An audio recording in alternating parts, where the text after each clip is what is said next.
Hello, everyone. Shooty here, and with special guest Dr. Ferrum. Yes, what How? seems to be your issue today? That's not. God, why do you gotta? I can't do like off the cuff skit comedy with you. You just don't get it. God damn it, Kyle. To be honest, I think this is the bit right here. I think you're not. Oh yeah, we just made a bit but not for the right reasons. Oh no. Um. Anyway, so yeah, we're doing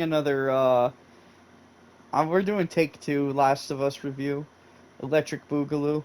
Um, so it'll be tough because I'm doing this shit live. So, Would you like? um, oh wait a minute, get off the truck, Joel. There's Yes. something in that bag, and I want it.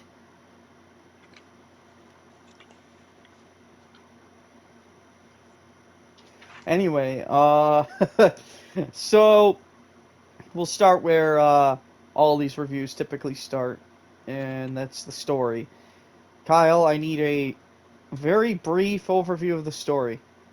All right. So it's about a man in the apocalypse who loses his daughter, and then it Spoiler. fast. Yeah, spoiler, big spoiler, and it fast forwards to about like 10 years later, or maybe 20, and you meet up with this woman who has the potential cure for the apocalypse that's happening, and they don't tell you why, but it's associated with a little girl named Ellie. You eventually And get to that point in the story where you can actually act upon the cure, and that about wraps it up. yeah, I guess that's kind of it. Yeah, it's basically it's this journey of the main character Joel trying to get Ellie to a place because she has the cure to the virus. Spoiler.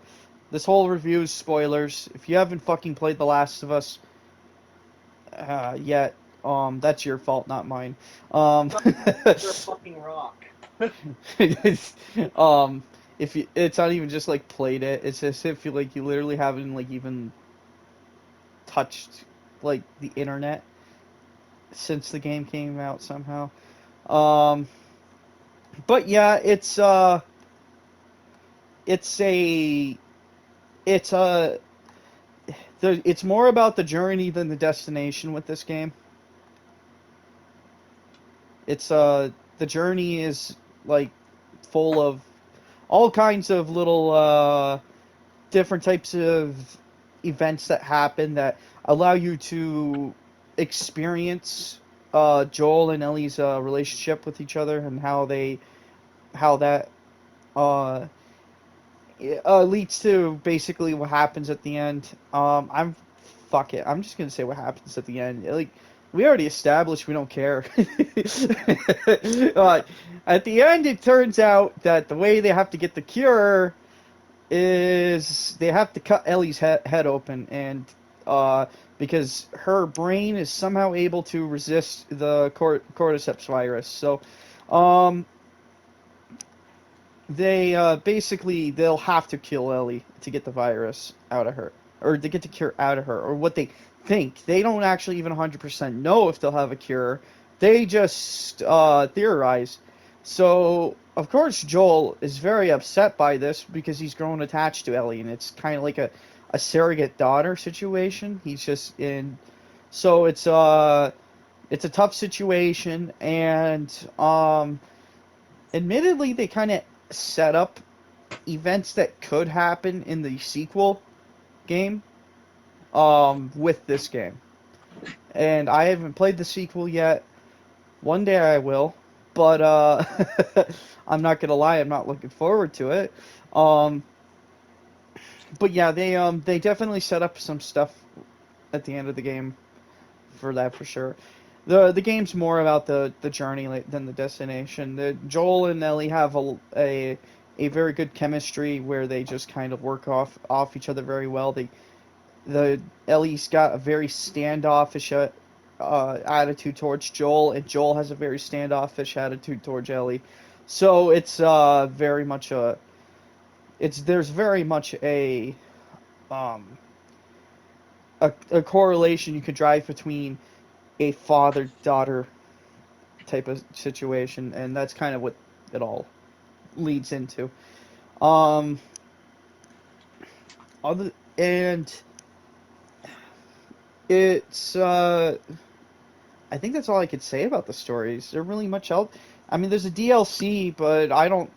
From what I read on the synopsis on the DLC, there's not really much in the DLC that adds to the game.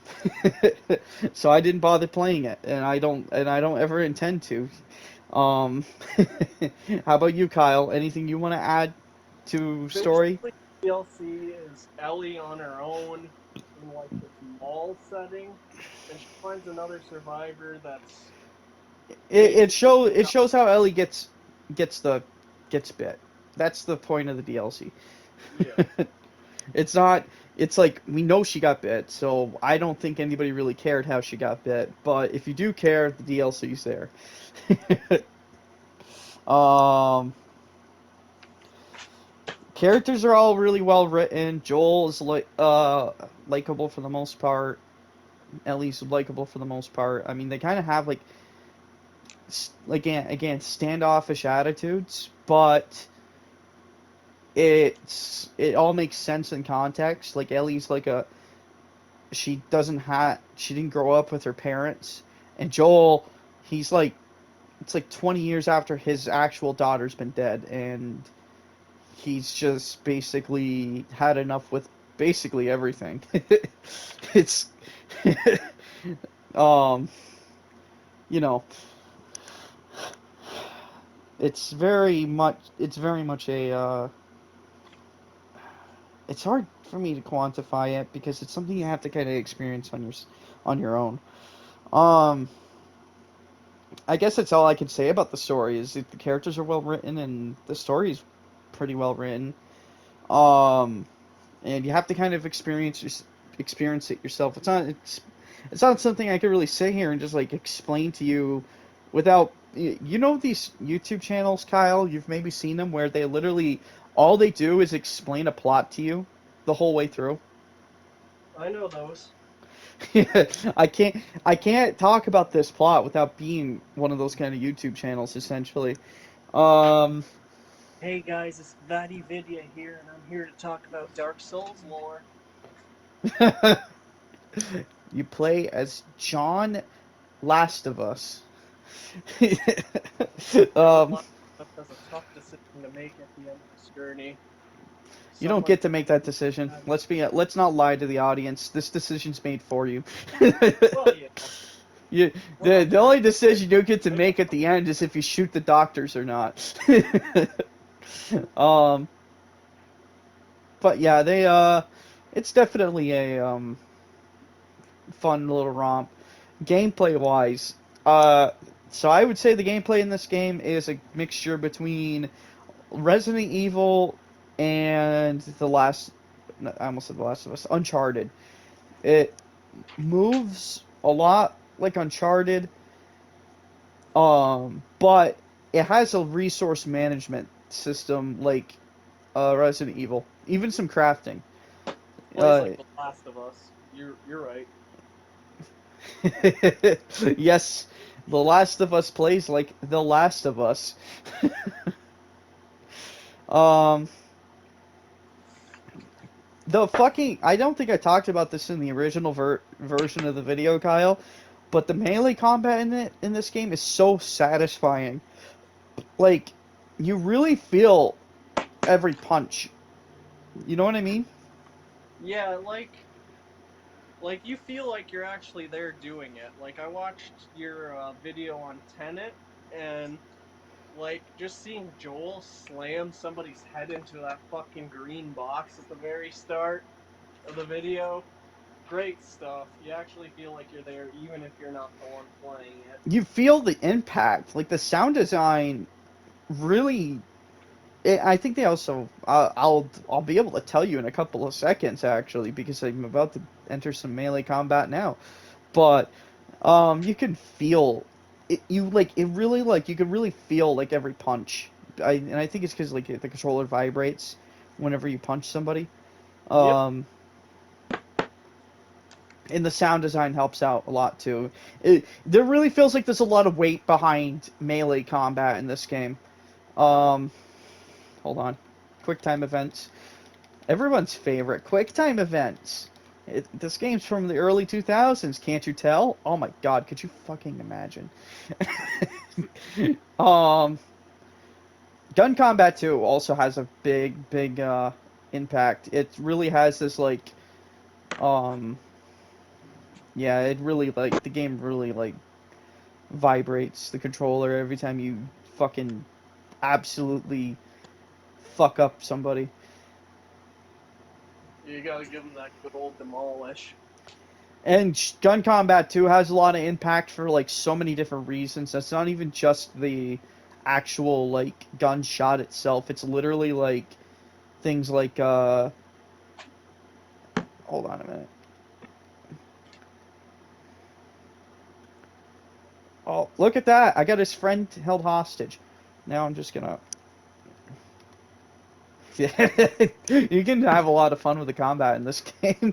You can really do some dirty shit. I forgot about that. I'm sorry. I'm having too much fun. I should be talking about it. You could tell just from like this gameplay here, though, it's much more slow paced than compared to say Uncharted, but it's because there's a lot more resource management involved. It feels like you're playing a movie, Oh but my god, this guy's fucking me up. Um, No, I wouldn't say that. I mean, it definitely has more. It definitely has more cinematics going on and stuff. I mean, like I said before, it is a Naughty Dog game. I don't think I said that actually. It's a Naughty Dog game, so there's a lot of cinematics. Um, but I wouldn't say it's a playable movie. I mean, some people would say that. I disagree. To me, a playable movie's like what the hell's the name of that? Like Until Dawn, yeah, or Heavy Rain. I don't Ori, person. Yeah, at this point anyway. Wake up, people! It's 2022, and we're doing a Last of Us 1 review. yeah.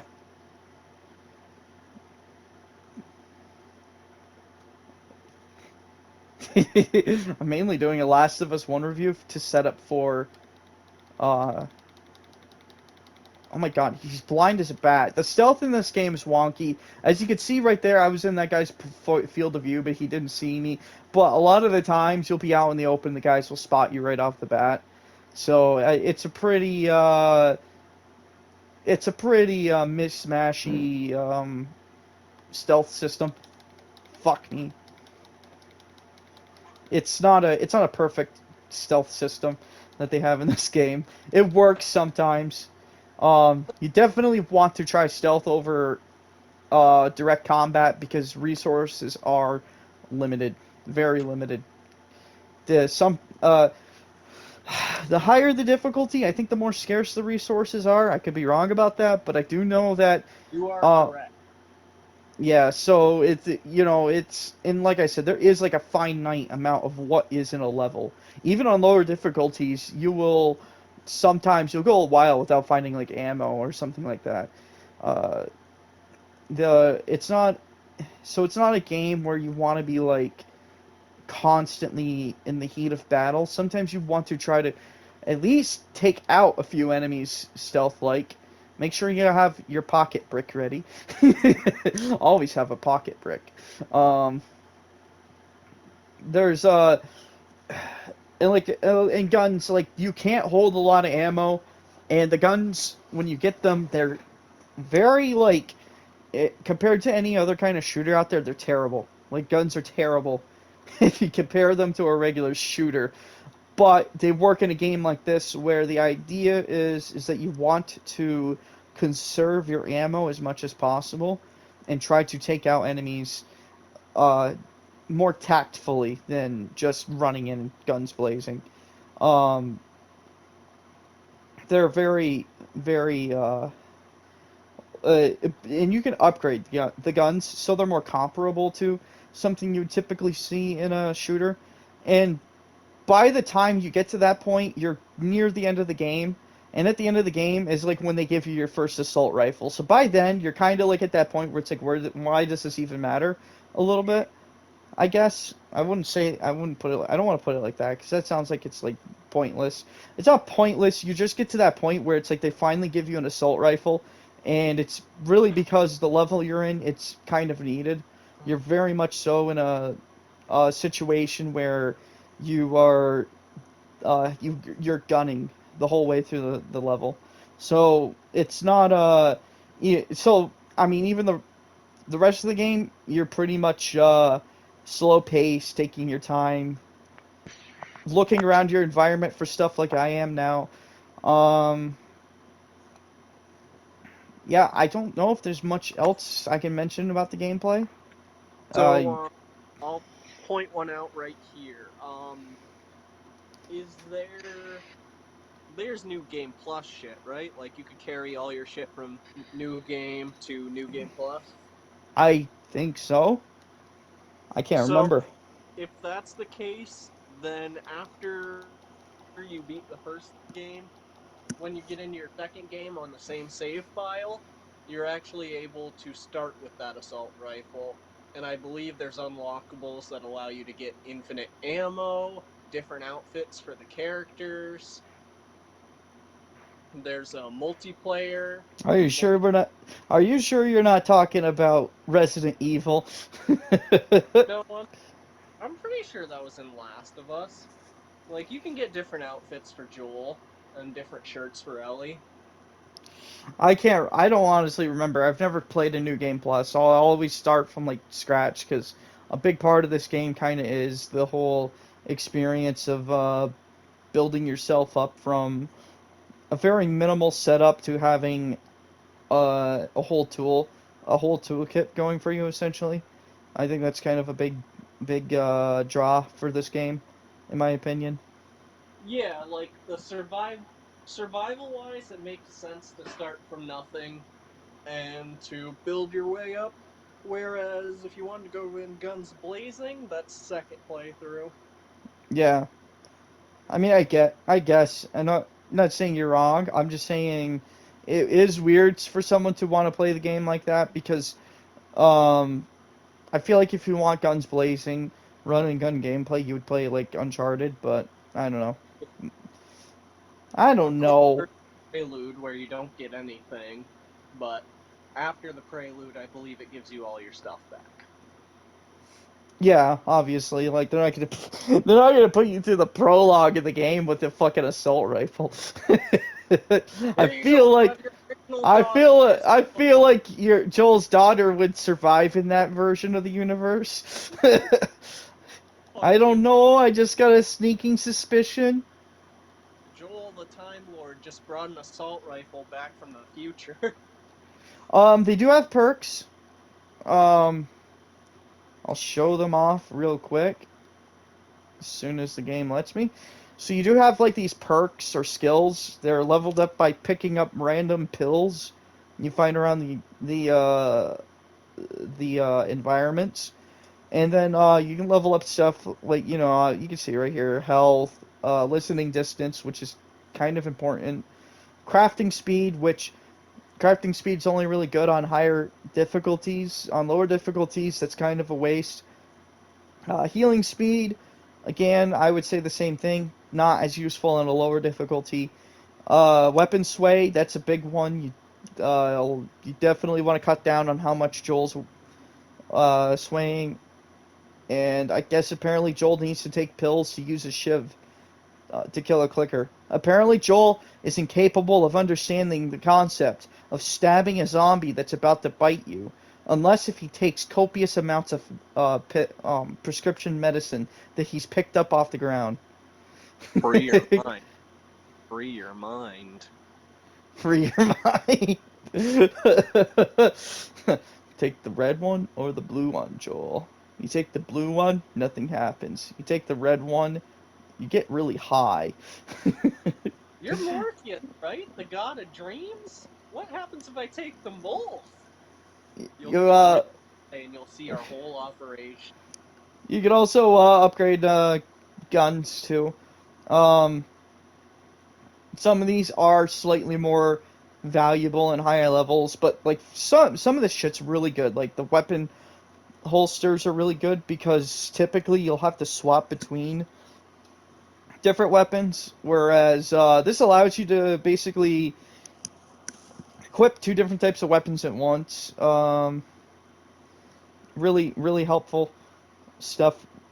It's like the Far Cry weapon wheel. Starts out really small, but then you fucking get some upgrades in that biddy, and boom, you can have 4 guns on you at once. And you definitely want to upgrade some of this shit when you have the chance. You just don't. You just gotta remember not to like uh waste all your. You don't need to waste all your parts all at once, like I'm kind of doing right now. But you definitely want to like be upgrading your stuff when you get a chance. And there's a finite amount of upgrade materials. You will not be able to fully up unless if you're playing New Game Plus, I suppose. You will not be able to fully upgrade your weapons. Your weapons will you have to pick and choose what you personally feel is important. Some of it, like I said before, I personally will find a lot of it to be not as useful in a lower difficulty setting, but on a higher difficulty setting, some of that stuff might become more important to you. It's all a matter of perspective for what you feel like you need to get out of um, the game, essentially. Um, but it's very intuitive and it's good for what it is. This game's not like Resident Evil where you're it's not like Resident Evil where you're slowly unlocking a location that you're in, one room at a time. It's more like this is again like Uncharted where you're pushing through a narrative, and that's not a bad thing. But it's definitely not going to be. You're definitely not going to get that same level of detail you get from uh, whatever it's called. I literally just said the name. Resident Evil. You're not gonna get the same level. It's a different type of experience in a way. Um, And on that point, I will say at the time of, like, just a little bit before release, people were comparing it to Resident Evil and said it would flop. It has not flopped. It's no, actually it's a done really. remaster. Oh yeah, they got a remaster, and now they also have a pointless remake. A completely pointless remake. Oh man, yeah. It's really has had a decent following. I say that, and then I realize the fandom is like toxic, like every other fandom. I hate when people try to point out that a fandom is toxic, because I feel like every fandom is toxic. I feel like literally every fandom out there is full of toxic weirdos. Um, Each Reddit thread has at least one crazy person on it, you know? Probably, but I definitely feel like certain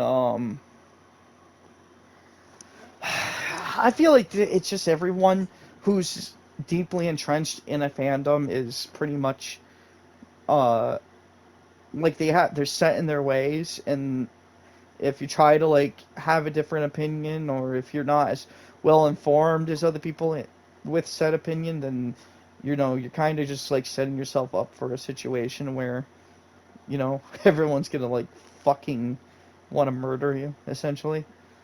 Pushes Um, up asses, you're actually wrong. yeah. Actually,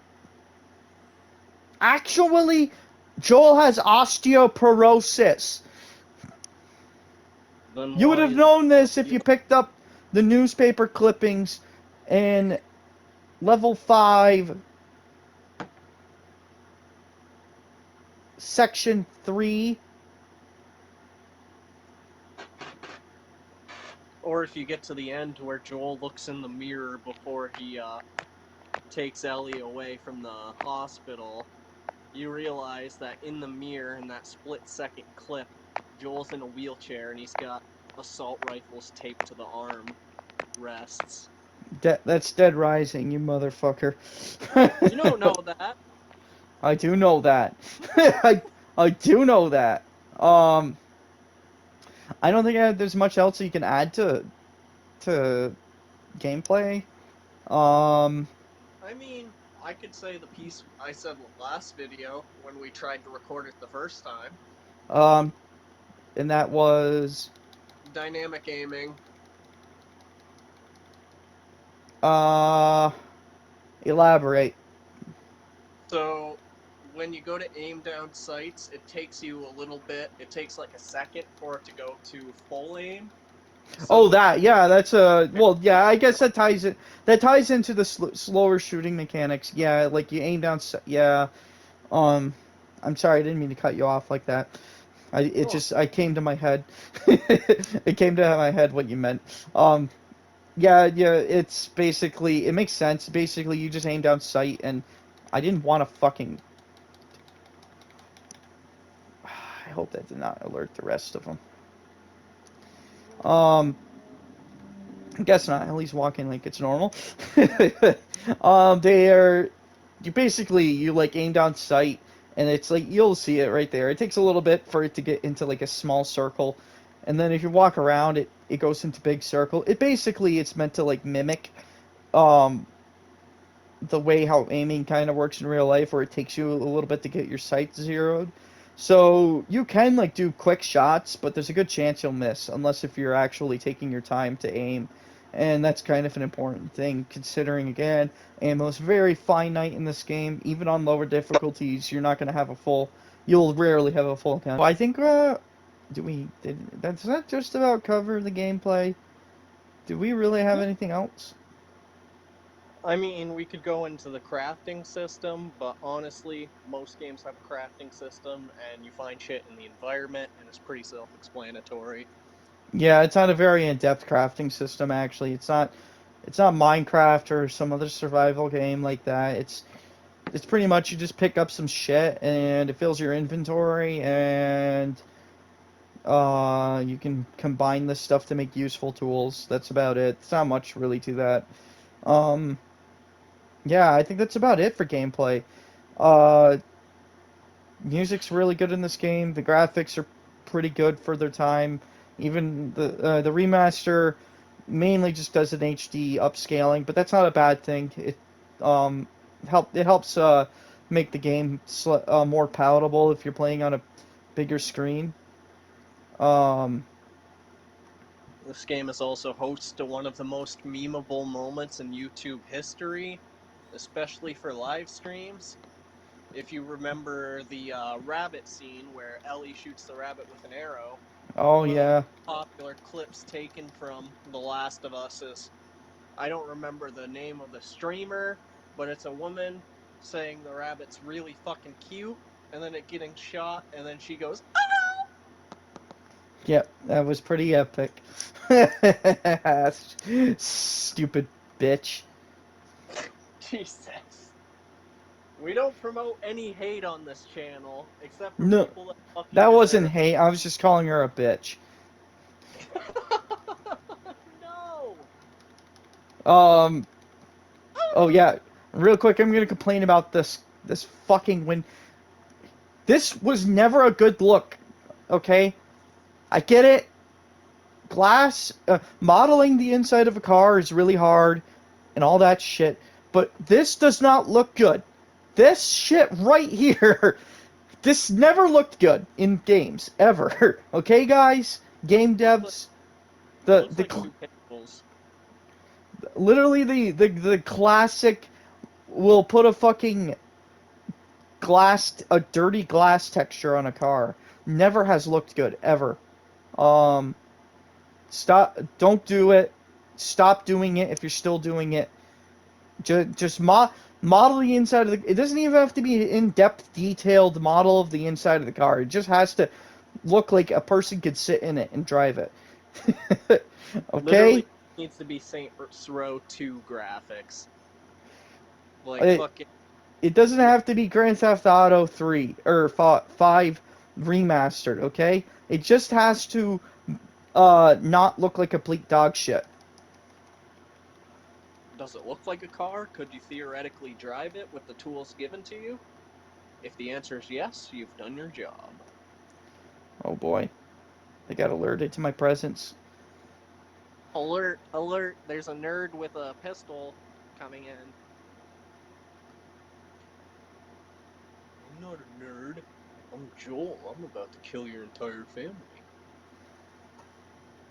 Yeah. um, that's about it. That's all I got for this. Oh shit, just walked into another one. So I guess that's about all I have to say about this game. Um, I got 4 reviews planned at this point. I might, and 2 of them will be coming out rather quickly after this one. This one will be up sooner rather than later because it's another. It's I had to record this live. You could probably tell by me pausing to play the game. But yeah, um, that's all I have. That's all she wrote, folks. Kyle, last words, last thoughts. I'm a thought.